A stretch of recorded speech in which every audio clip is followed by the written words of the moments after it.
Before I get to today's story, I just want to tell you a little bit history about myself, how I grew up. I grew up in Guero, guys, in the town, and we thought the town was the place to be. As we grew up, we could go to the rural areas once in a blue moon, up and up just for Christmas, And it was hard for us to get on the rural areas because we were the town fellas. You go to the rural areas, you feel like you are superior to other people are in Coco and all the other stuff. So as I grew up, I thought the town was the place for me. Nothing other than the town. I thought maybe maybe rural areas, I'll never be there, It was boring, guys, just to stay in rural areas for almost about a month or what. We just went for Christmas, just that period, then we're supposed to go back, maybe because we had friends back then. But as I mature, guys, as I grew up, I started being wise and to understand Kuti town is a place where we go work according to the system. But the rural areas is a place where you go, you can develop and make things happen. Because in the towns, guys, if there are laws around a lot of things, in terms if you want to progress, if you want to, do something, you must be employed. You must be employed to do something better. Without employment, you have to self-employ yourself. In the rural areas, I realized that people are doing things for themselves. Then I said, okay, rural areas seems to be the best thing ever. So this is the alien father alongside the alien mother. Hello guys, how are you? Makaliniko nayo Easter, mwezi Easter, mwezi wa Jesu. Wekuroverwa nekumuka kwa Jesu. Akaroverwa akamuka chete ndi Jesu, guys, but isusu tikaroverwa tikatofa zvadi zvarova. But tiri mwezi uyoyo tinokurudzirana kuti ende kumamisha tichindoonana because mwezi werudo wekuratidza as for my families tonoungana tonoita maprogram anenge kuitwa kumamisha. After that todzokera kumataundi because as you see most of these things my big functions anoitwa haitirwe muHarare, haitirwe muGwero, but anoitirwa notoita $15 to go there, $10 kuenda koko kune zita teguru remusha koko mlet kumachonyonyo kunotangira history yemusha ndo kunotirwa maprogram ese. Vana baba venyu vanobva muno muno akachipa mwakugara kupi, maybe mwakugara muHarare, mwarugara kuGoko, mwarugara kupi, but mese munosangana pakazvarwa vabereki venyu. Saka pakazvarwa vabereki venyu chimunzi kumaruseva, then pondoitwa nyaya dzondoitwa dzemumamisha, kunoitwa zvechivanhu, kunoitwa zvechechi, kunoitwa zvekurohwa makuva, everything zvinoitwa pamusha uyoyo. Then zvazobva pamusha ipapo ndo panozonzi then next time nditinoshanyira kana izvo zvingatimbofambira wekuHarare. But main issue vanhu vanotobva kuHarare kunoita ma-family meetings kumamisha. Okay guys, so the main issue that we want to talk about is like being in the rural areas or building in the rural areas does not mean that somebody does not have money. Just like what we thought when we were young, we thought maybe kumamisha you don't have cash. We didn't understand the philosophy behind being in the rural areas. So we just want to remove that kind of brainwash system that is in a lot of people, especially the youngsters who realize after 40 years that they want to build kumamisha. I just want to appeal to you guys. If you got the opportunity at this moment, let's say you're in your 20s, 30s, you grew up in the urban, whatever, consider building back home in the rural areas, so that at least you get the time to kumamisha, guys. You can do a lot of things, than in the urban. In the urban, it was good, like employment, but nowadays back in Zimbabwe, employment is dololo. So the best thing is like most people are hustler. While you're hustling, you're asking for rent, but when you're hustling back in the rural areas, you know that you're reaching a tamariako. So the people who are becoming rich are the people who are in the rural areas, who knows what they are doing. And when it comes to hustling kumabhiziva zvinodependa which type also of raw areas it was like kunanabuyera they don't have minerals but to other places kune minerals they are like mambinga mazhinji acho manzwira atinoenda ndekuti munhu anogara kuborodheo but anenge ashanda kumabhiziva munhu anenge ashandira kumamisha. How do you do that? Vamwe vanhu vanenge vachiita zvemamining saka mining haisi muharare kuharare kumba but kumusha kumaruzeva so mining is about kumarural areas ikoko munhu ndokwanoita 2 weeks 3 weeks atsvaga mari odzokera kupi kumba kunenge kuchikumba kuharare but basa kwake anenge achitoshandira kumba. Umwe anoita farming kumaruzeva but achigara family yake chigara kupi chigara kuharare. Yes. Mapasi panenge achiita farming yange kana iri yembudzi inodzitsida kuonekwa kuti dziri kudya sei dziri kufema sei so you need to be on the ground. Ndosaka muchiona vanhu vazhinji vachinzi aiwa baba vapa vagaripo but vanongoita chiuya chidzoka kana family yapaka ine madhira inoita but inongoya ichidzoka ofuti these people vakatoonera chinhu kuti let's go kumusha maraw areas, let's go and find kuti chii chatingaita nacho mari muno muharare. Then they decide on farming, they decide on mining. There is a lot to do when it comes to farming. Ma lodge. Okay, my guest house lodge, yes. Yes. There, so you need to be on the ground. Kana zvako zvatowa busy. Vana pamwe vanongosara chete vachidzidza kunana kana kuma boardings kuchi. Yes. And then after my holidays they go kubhuku kwao kuharare bhuku kuborodheo bhuku for my holidays. But pesa apa pane pachitonti mai nababa vari busy kana kutonotsvaga mari because kuzimbabwe kune futi mamarkets. Maybe mai nababa vari busy kutevedza nemamarket because ane mamarkets ukakwanisa kumatevedza it's every day kune market according neroute kusaidira kunanabuyera and every day kutangirawo maybe kunana murambinda to those unobuyera pamwe kutangira kunana murambinda kuya ukatedza mamarket kundosvika kunana mutusina zita uchiteedza every weekend or maybe every day kune kuchinzi nasiri kwaningi market wobva ipapo kana uine mota yako nebhaki rako uine those things to sell mangwani aiwa tiri kuenda kwaningi so vamwe ndokutorarama kwako kutoita which means also about hustling yekunzi let's go and hustle kumaruzeva there is a lot to hustle kana kunyasa kunotsvaga chi mari. So another thing guys, if you reside in the raw areas or maybe if you are that guy, kind of a guy who grew up in the towns who is planning to go and build in the raw areas, yes, we know that there are a lot of projects that you can do up and upper, but also you need to think out of the box guys, because when you are there, I find it into markets and stuff like that. If your raw area does not have that market, no power shandachi, your mind of which you have to coordinate with the people around the place. Let's create of which is going to benefit the community. So it's not for you just to sleep in things or maybe raw area and stuff like that. Raw area in Sara because you guys are not putting your raw on the map.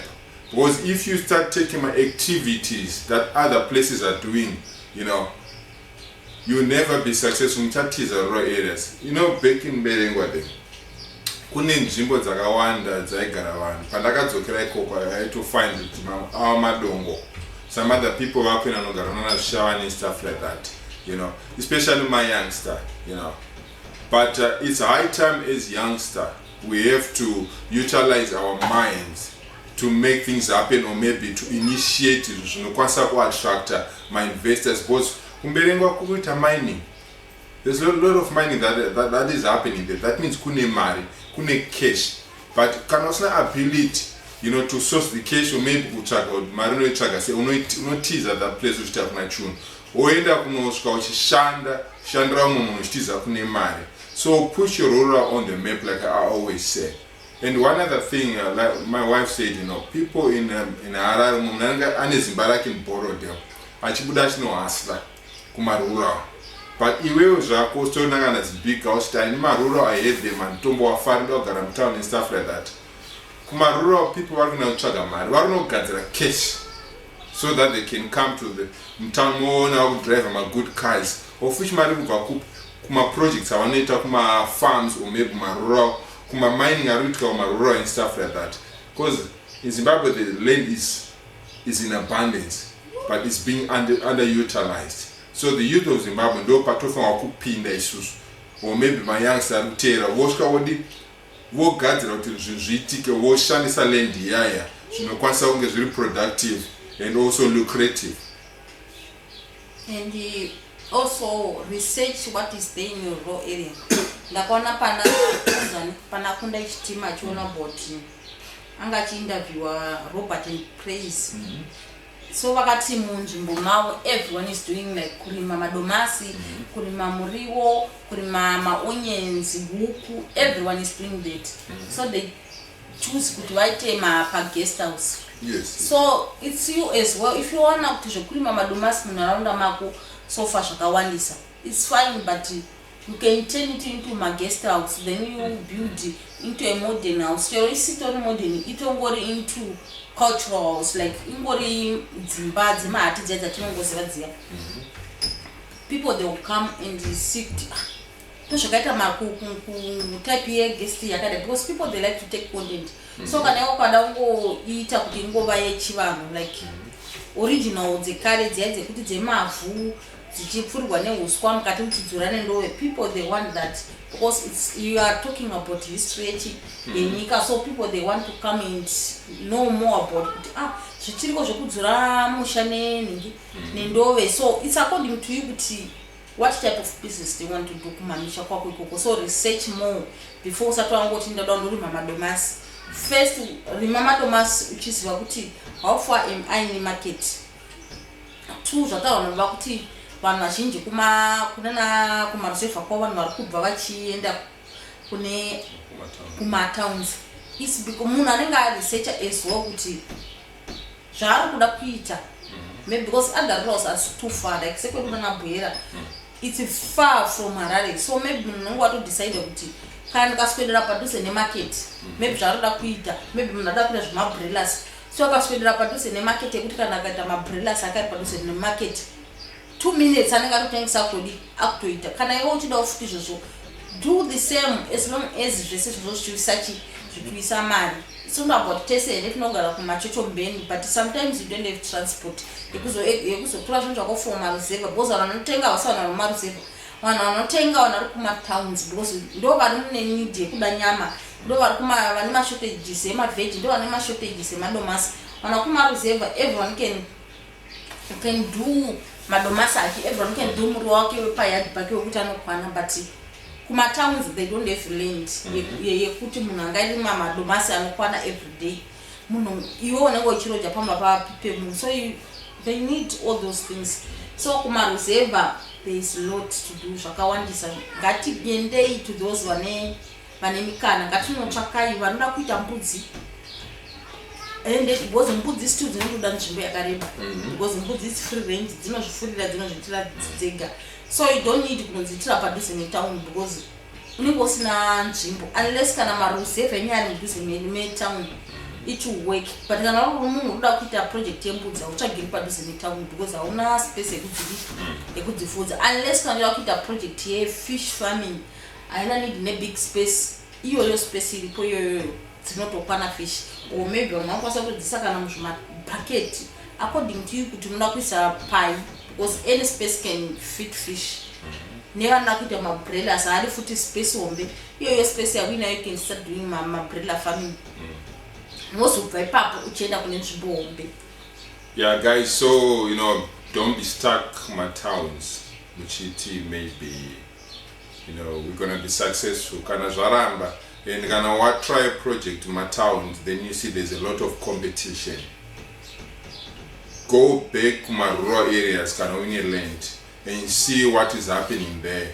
Maybe you can start something in cocoa. But even in my rural areas, I hear people they're selling my broilers like hot cakes. So I believe that guys, wherever you go, let's say we need a rural area, and you're gonna establish something there that's gonna give you money. Because the thing in towns, it's good to be in town definitely, but you need somebody who does have a strategy, somebody who knows how to communicate with people, somebody who knows how to research, somebody who does not have to sit down, somebody who does have connections. Because you're not going to talk some town and stuff like that. Some of the people end up or maybe just changes up and up, Because the good thing about business, ukakwanisa kutorwa huku dzako ka1 dzichangodaisoka fast track uchidaro guys, that is the best than to waita huku dzasvika pastage yazofange dzabuda watengesa one by one but dziyachingozira chikafu and stuff like that means you are making a loss. So but when it comes to maruzeva hakuna mwana kutorwa huku ka1 because unless kuri kumaproposa side kumwe kuma type maruzeva they don't have market. So the reason why munhu achienda kumaruzeva kuda kundoita zvakawanda kuti adzokere nazvo mutauni. So market itori kune vanhu. So what I was saying is type of project you're kuita. It's like, let's say you are the kind of person that maruzeva, and you must look for a market and you must do the name of boarding schools so that you can actually market your thing, not just to maybe there's nothing and maybe 20, 30 whatever from the road or maybe from the schools. They know one watch time 100,000 huko, you know. You must have a market. That market that I'm talking of, communicate with the people. Even our farmers surrounding towns could know into starter who could sound like my butchers. Talk to them and on a regular basis so that these people can say, okay, fine, can I put the mature? To know the man lorry that was a tour. Or the other lorries that I'm seeing, watching them talk mbudzi. My raw areas more mature. Those are activities when you are doing businesses. Mbudzi ndozi no fambilwa. When it comes to my umbrellas, I don't know to my umbrellas people like it according to one market yako. How do you find market yako? Kana ona market yako shakanaka, then it's perfect. But kana usina kwa na market yako, you need to go back kunotengisira kumatoni because lokune vanhu vakawanda. Umaruru wakune when it comes to my umbrellas, kune disadvantage kuti vanhu kumaruzeva they do road runners munhu anongozvipfuira huku yake but as well they support but support yevanhu vemaruzeva yasiyana support yevanhu vakumatani because vanhu vakumatani they get money every day vanhu vanenge vakumaruzeva we are in the same category tese tatina mari chete but those in the raw areas they are buying tiri kuti vanotenga but havatenga according to your stock because obviously uchiita huku you can do 50 unotoda kunyasa kuita huku dzakawanda. So because the reason why vanachienda maruzeva they are going for business, not to just to go ngombo wachita mangaru maruzeva. Okay, they are going there for doing mega shunshombe. We are going there to do mega projects. That's the reason why we are talking about my rural areas. Not just to go back and then you wake up at a young age. No. Okay, guys, we might stretch this thing, you know, but some of us, we're not on the ground, you know, we're not seeing what's happening, we're talking from here, say messages and stuff like that. We need the people who are experienced, who are doing like rural areas, you know. Tell us, how are you doing? On time, losses. So guys, I want you to comment in the comment section so that you can educate us and educate all the other people who are listening to this program. And also, what type of chickens are you doing? Yes. Are you doing umbrellas? And if you are doing umbrellas, you need to know what quantity. Yes. Do you have 300? Are you doing 300 umbrellas? Are you doing I don't know how many umbrellas are you doing. Also, are you doing the Maasai? Layers? Yes. Are you doing layers projects? Ukitangani, how do you find market? Yes. Are you banking on Vanumaruzeva Chete? Or maybe just to do small scale for only to supply Vanumaruzeva? Are you doing goat farming into Maruzeva? How do you get market? Yes. Because we see, I don't know how true it is to be. You go for, like for example, Nema chickens. I don't know in Umbudzi. We have something like Nema chickens, but we go and buy for Nema chickens. Then after Nema chickens, you do, then they find the market for you. And to those who are doing a Nema, how true it is, because it's also online thing at whenever we don't know, because if we are doing so, how do we also enter into those projects? Okay,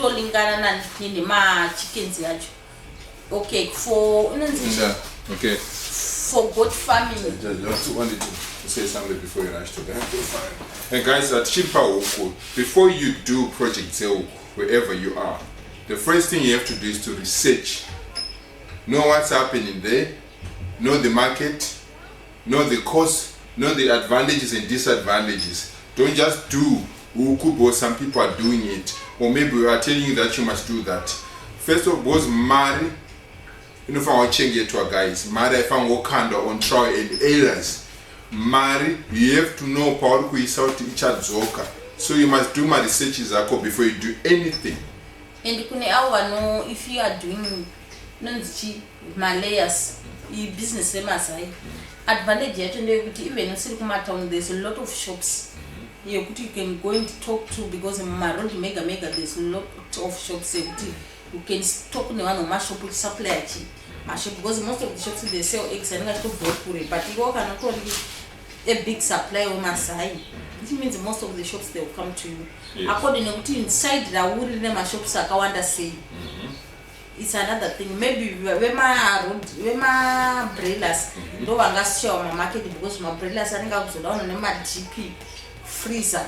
But when it comes to my reserve according to my gates, sometimes my gates are going to which means no shutter. But to those who are doing eggs, I think go and talk to my market in my shops. Go and talk to those people in my shops. How do you do it? One of the crates, maybe those who are supply those crates. And actually, because my shops are finding from a growth point, you can find there's 50, 60 shops. They run, they shops, they stood a Masai. Saka, what are you going to do? You need to go and ask my shops, guys, I'm doing the Masai. Muchas of the Masai, but maybe one not every weekend on 2 crates. Saka every 2 crates per every shop. How many my crates are only going for supply? You always see now put it off to Zakadi. Saka one, Saka is another also business idea. You put it. Can I look safe or which can start something? Try also put the Masai. Or try farm my shop, which in market Basarako. My location in they come and support. My shop, Panama, and look what in Gramaya because I only one of that because I won't tell anyone I won't Savan. But do not think a woman of my shop on security. I was saying they are just so one support even for my shop people the one who is supplying my shop. Saka must have those type of businesses. Maybe also can achieve Mama Domas. You can also go and talk to one of my shops. Patara pie, talk to you. Walk supply everywhere. My Domas my onion as well. Because my onion do my masinga worry. My shop, I don't pass over and wear Kariba. I should think it's sicker. She started saying, farmer.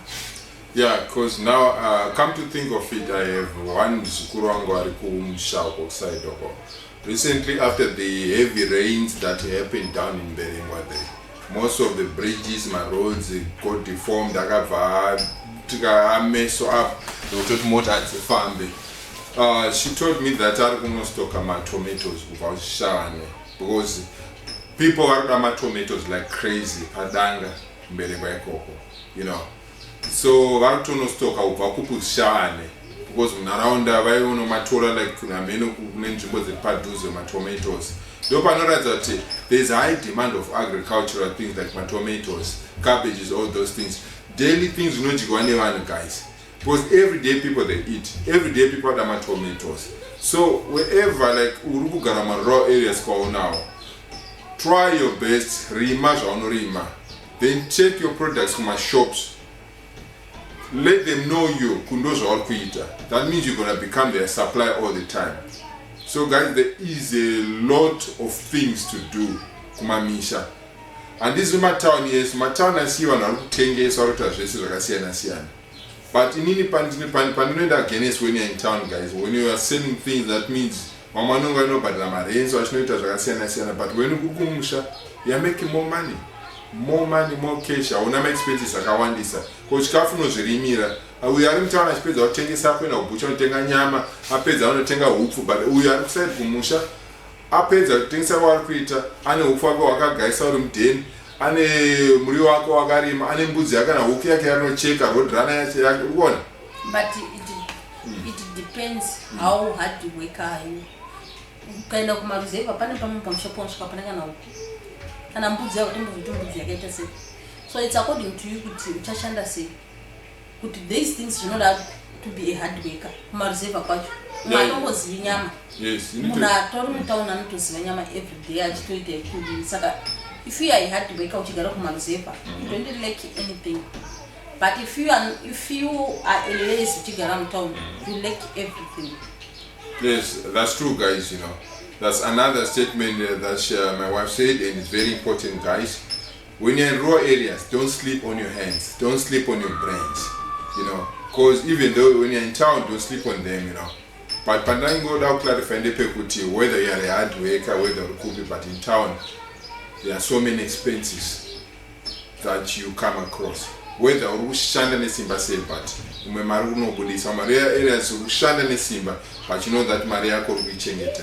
As long as if you're not less, as we grew up with myself every day. Yes. Tagakura singatonya sikuziva nyama because vanokumarizeva vangouraya it can't vangomuka kwauraya mbudzi unless kana paine munhu asvika. So those that mind that mind of yokuti vanhu havaurayi huku it's because of laziness. Iwe uriwe une nzvimbo une chii. The problem is capital.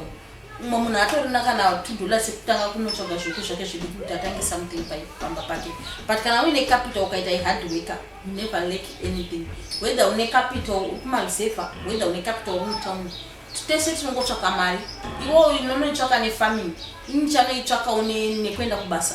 Ini ndichaitsvaka according to use my skills. Ini ndichaitsvaka according to my certificates arumba. Anyone, the goal is money. Don't say I'm stuck ku farming. Muna ku farming is a doctor there. Then after side so yake farming. He started as a side so. Because when I'm not so serious doctor kunita full time pa farming, which means ana utangana kusia shini. Aka start achasa skill yake doctor to go into farming. Saka iwewe don't first leave what you have because people they are preaching about the rural areas. First do report papu. And see, is it working for you? If it is not working for you, farming is not for everyone. You know, because certain Buddhists are American. You know, I can certain tools that are American 3. So it's not for everyone. Mabrela to Torai, Kuna Maruti Akawan relationship, but Kuna one who take a GD6 the Mabrela state. Kuna you put the Masai, Kuna to pay the work of Brojo, no put the Masai. So that's according to you, find where are you good at. Skill your winner, you're tending to money. It's not about everyone, let's hope my rural areas. And then what? Tinodavana no Sarah is a tenga product. Yeah. The Tinga Kishanda. You mean Sarah, you my business idea said this is kumarizeva can come and use it. Taku to get kumarizeva can come and see what a name machine kuka fence. Kumarizeva kuna a lot of opportunities epita ma fence. Ko we are out libone marema sai. Toya to vanima fence ne machine ma fence. Tatundo kudza marizeva so kuti everything need ba munhu akashimura munhu anokwanisa kushanda kutsvaga mari munhu anomanya. We don't need less people. That's why it takes 50 years to build a kitchen. If you are not a less person, just to do one day. So let's use our skills. Don't hesitate to try. Everyone must try and see, is it worth it? If it is worth it, continue. If it is not worth it, don't waste your mega years on trying. Change other things. See what is the other thing you're good at. Then and also, guys, when you planning to be doing like projects in rural areas, if your pocket is healthy, I mean, I understand, you know what I mean. If it's healthy, guys, try to have kamchova kako, because kamchova is very, very important. Because it takes you from one point to the other point. It takes us on marketing your stuff and stuff like that. If your pocket is healthy, guys, kamchova kanoto diwa was. That one, it is become a necessity in the industry of business, especially in farming. You want to come to Ovakako. So, guys, do you still have something to say? No, we don't have something. Like, share, and subscribe. Yes, guys, see you next time. Don't forget to contribute, guys, because we are part of the family. We are motivating each other. We need to be motivated as well. We need also to motivate other people.